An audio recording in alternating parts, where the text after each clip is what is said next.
हरे कृष्णा गुरुदेव दंडवत प्रणाम। हरे कृष्णा से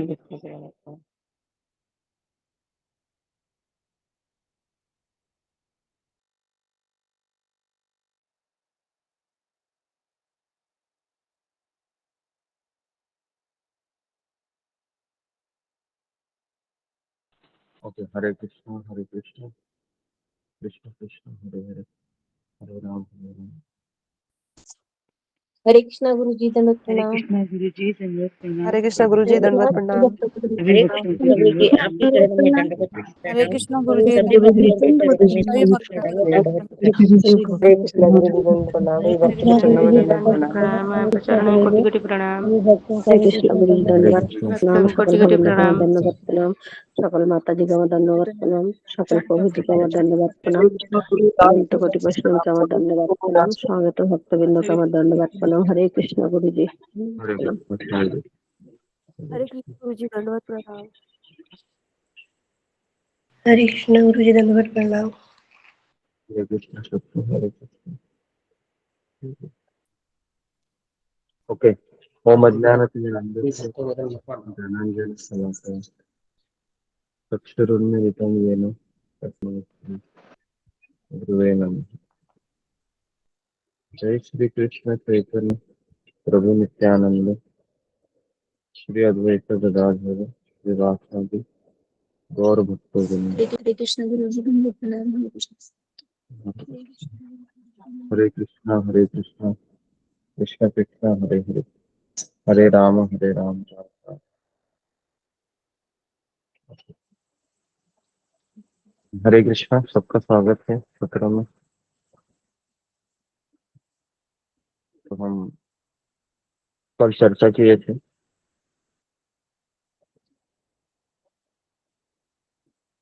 दूसरे श्लोक में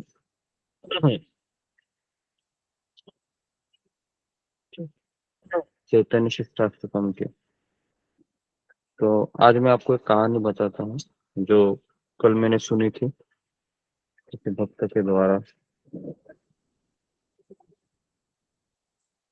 ओके, तो ध्यान पूर्वक इस कहानी को सुनिए कि हमारा जपा अच्छा क्यों नहीं होता है। तो ये जो कहानी है, ये कहानी उनके जीवन का एक अनुभव बता रहे थे वो, और इसको उन्होंने अपने जपा से कनेक्ट किया। ठीक है।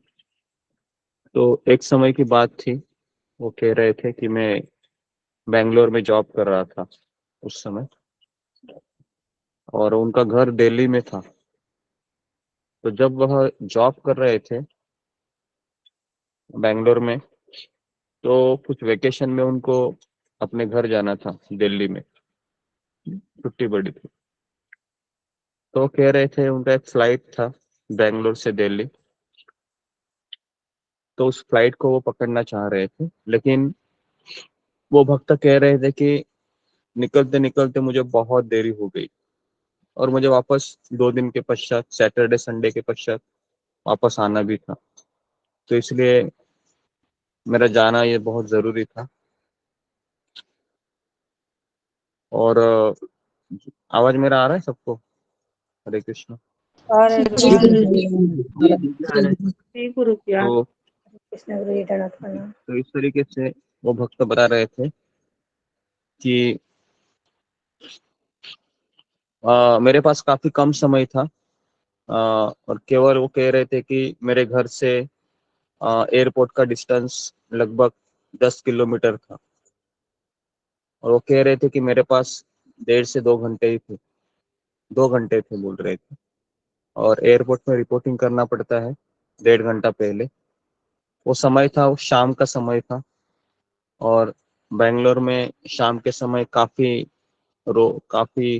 मोटर गाड़ी या कारें, बसेस दौड़ती रहती है। तो वो कह रहे थे मैं ट्रैफिक से अपने उन्होंने कहा कि अभी मैं तो प्राइवेट व्हीकल से जा ही नहीं सकता, क्योंकि एयरपोर्ट पहुंचूंगा तो 1-1.5 घंटा लगेगा ट्रैफिक में। तो फिर उन्होंने अपनी बाइक ली, और बाइक लेते हुए वह जा रहे थे, जहां से भी उनको रास्ता मिले, 2 गाड़ियों के बीच अपनी गाड़ी निकाल रहे थे। कभी कभी रोड के पटरी, जो रोड रहता है ना, तो उसके वो साइड में एक बीच में थोड़ा सा एक यात्रियों को ठहरने के लिए जगह होती है। कभी कभी वो कह रहे कि मुझे वहां से भी निकालना पड़ा गाड़ी, क्योंकि मेरे लिए काफी कम समय था। और इस तरह से आ, जो गलियां होती है ना, जो शॉर्टकट होते हैं, तो वो कह रहे थे कि मुझे क्यों नहीं ये पता रहा कि ऐसी कोई गलियां होती हैं ताकि मैं वहां से निकल सकूं।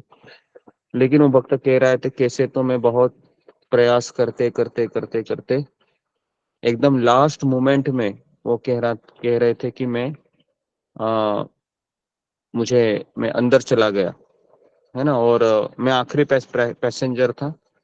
और वो कह रहे थे कि अनाउंसमेंट बंद हो गई थी, और जो दरवाजा होता है फ्लाइट के अंदर जाने का, है ना, उन्होंने कहा कि बोर्डिंग पास मैंने ले लिया।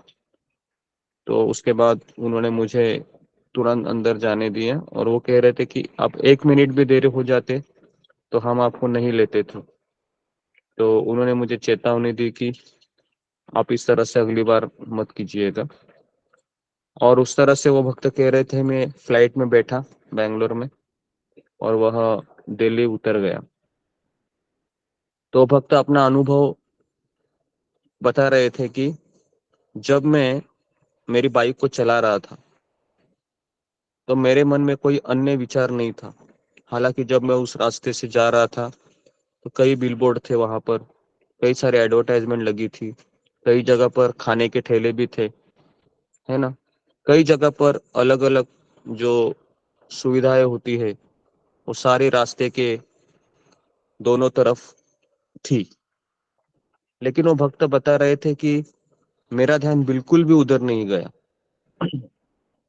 ना मेरा ध्यान उस ढाबे के आइटम पे चला गया जहां पर वो बेच रहे थे।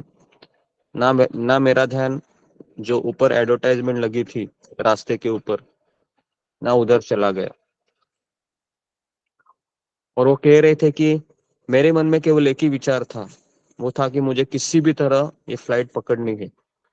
अगर मुझे थोड़ी भी देर हो जाती है तो मुझे काफी नुकसान होगा, और फिर मुझे इधर ही रहना होगा। तो भक्त बता रहे थे कि ठीक उसी तरह से हम जब जपा करते हैं, जब हम हरे कृष्ण महामंत्र का नाम लेते हैं, हम्म, तो मन में इधर उधर से यहाँ वहां से काफी विचार आएंगे। लेकिन अगर वो भक्त कह रहे थे कि जिस तरह से मुझे फ्लाइट पकड़नी थी, तो ये सारी चीजें तभी भी मौजूद थी, लेकिन मेरा ध्यान क्यों नहीं गया वहां पर? क्यों नहीं गया? क्योंकि मैं फोकस था, है ना। मैं फोकस था कि बस मुझे किसी भी हालत में ये चीज करनी है, मेरे पास कम समय है। तो उसी तरह से हम जब जपा करते हैं, तो जपा के समय भी हमें किसी भी हालत में उसी चीज को हमको, है ना, जो हरे कृष्ण महामंत्र है, हरे कृष्ण कृष्ण कृष्ण हरे हरे, हरे राम राम राम हरे हरे, हरे कृष्ण कृष्ण कृष्ण हरे राम राम राम हरे हरे। तो ये जो महामंत्र है, के ऊपर हमारी नजर होनी चाहिए, और किसी के ऊपर हमारी नजर नहीं होनी चाहिए। क्योंकि जिस तरह से वो गाड़ी चला रहे थे तो काफी चीजें वहां पर थी, है ना। बड़े बड़े कपड़ों के दुकानें भी थी, इधर उधर से लोग गप्पे मार रहे थे, हंस रहे थे, है ना, बिलबोर्ड थे, लेकिन कहीं पर भी ध्यान नहीं गया, क्योंकि उनके मन में एक ही था कि मुझे वो फ्लाइट पकड़नी है।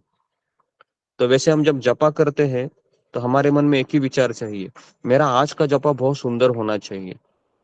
मेरा आज का जपा मैं कृष्ण की प्रसन्नता के लिए करूंगा। कल मेरा जपा बिल्कुल अच्छा नहीं हुआ, कब से मेरा जपा एकदम घटिया चल रहा है। तो आज किसी भी हालत में मेरा जपा अच्छा मैं करके ही दिखाऊंगा। कृष्ण, आप मेरे ऊपर कृपा कीजिए, है ना। तो इस तरह से अपने आप को, है ना, उस चीज को लगाते हुए कि नहीं, मेरा फ्लाइट मिस हो जाएगा, मेरे कृष्ण आज मुझसे नाराज हो जाएंगे अगर मैं आज का जपा अच्छा नहीं करूंगा। तो इस तरीके से हमें सोचना चाहिए, नहीं तो क्या होगा, रोजमर्रा की जिंदगी की तरह हम उठेंगे भी, लेकिन जैसा हम उठेंगे, लेकिन उठने के बाद हम फेल हो जाएंगे फिर, है ना। बस हमको एक मानसिक शांति मिलेगी कि चलो 16 माला हो गया, आज का कोटा खत्म हो गया, लेकिन अंदर से आपको हमेशा ऐसा लगता रहेगा कि कुछ तो मिसिंग हो गया, आज अच्छा नहीं जपा कर पाया मैं, है ना। क्यों नहीं कर पाए हम?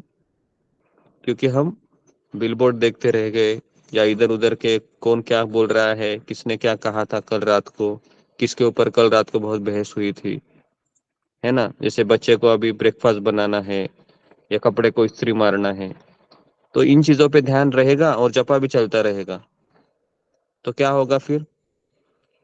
तो क्या होगा फिर? ना कृष्ण प्रसन्न होंगे, कि कृष्ण तो बोलेंगे ये तो हमेशा की तरह बैठ गया, माला भी हाथ में है, लेकिन मेरा चिंतन तो कर ही नहीं रहा है ये। तो इस तरह से कृष्ण भी सोचते हैं कि पता नहीं ये कब सुधरेगा। तो ये छोटी सी कथा है जो मैंने आपसे शेयर की। तो इसको हमें हमेशा कंटेम्पलेट करना चाहिए कि क्या मैं फोकस हूँ जब करते समय? तो क्यों नहीं फोकस हूँ? क्योंकि मैंने अपने मन को तैयार नहीं किया है कि आज किसी भी हालत में मुझे 16 माला ऐसे करना है कृष्ण कि ये मेरा आखिरी दिन हो। तो मुझे इस तरह से आज का जप करना है। हर एक मनी को मैं एक अ, ऐसे लूंगा कि जैसा पता नहीं मुझे कब वापस ये अवसर मिलेगा। तो हमें इस तरह से ये 16 माला का जप करना है ना। और धीरे धीरे इसकी क्वालिटी बढ़ाने में के लिए हमें इंटरेस्ट रहना चाहिए, और हमें हर रोज, है ना, ये तो जपा टॉक तो रहता ही है, आधा घंटा हमको सुनते रहना चाहिए जपा टॉक के बारे में, इतना, क्योंकि जपा ही हमारा मेन है। जपा बहुत अच्छा होना जरूरी है सुबह। इसके लिए रात को आप जपा टॉक सुनते हुए और अपने मन को बनाइए, कल किसी भी हालत में मैं 16 माला अच्छे से करूंगा, अच्छे से करूंगी। और कल एकादशी भी है ना। तो तो इसके लिए हमें कल जल्दी उठ के माला भी करनी है। तो इसके लिए अपने मूड को बनाइए, ठीक है। तो यहाँ पर मैं रुकता हूँ। हरे कृष्णा कृष्ण कृष्ण हरे हरे, कृष्ण गुरु जी, हरे राम धन्यवाद। हरे राम। हरे कृष्णा।